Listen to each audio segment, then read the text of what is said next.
جان به قربان تو ای میهنی خونین کفنم، بودی بیت الشرفم گشته بیت الحزنم. دشمنت چار طرف اجنبی و خانگی اند، تنی تنها و چی نیرو صف اعدا شکنم. دوست دشمن نسق و دشمن تو دوست نماست، راست گویم بپرانند ز چشم و دهنم.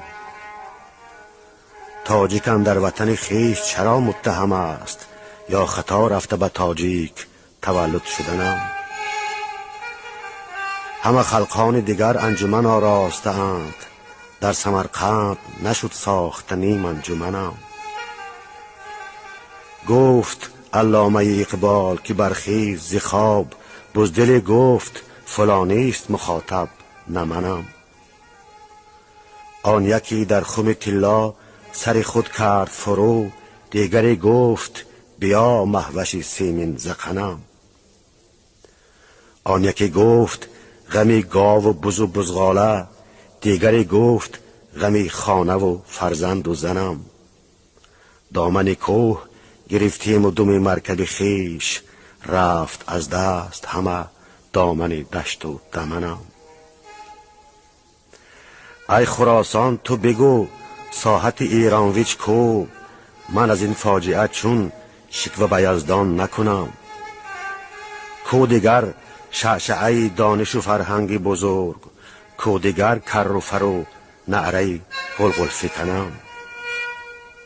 روز و شب از غم تو گریه کنان می سوزم، تو به خون غرقه و من غرق ملال و میهنم. گریه من نه از آن است که درگاه هم سوخت، هم نزان است که شد سوخته باغ و چمنم. گریه من نه از آن است که بیچاره شدم، هم نزان است که فرسوده بود پیرهنم.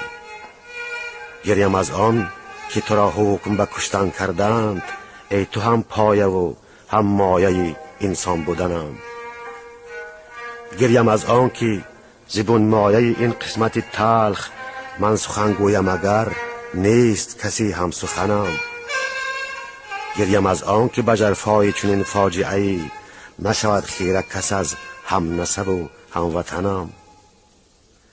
گریم از آن که دو سه بی طرفی بی شرفی به سرم سنگ ببارند که من دم نزنم. گریم از آن که تو تنهایی و من تنها تر، وطنم آ وطنم آ وطنم آ وطنم.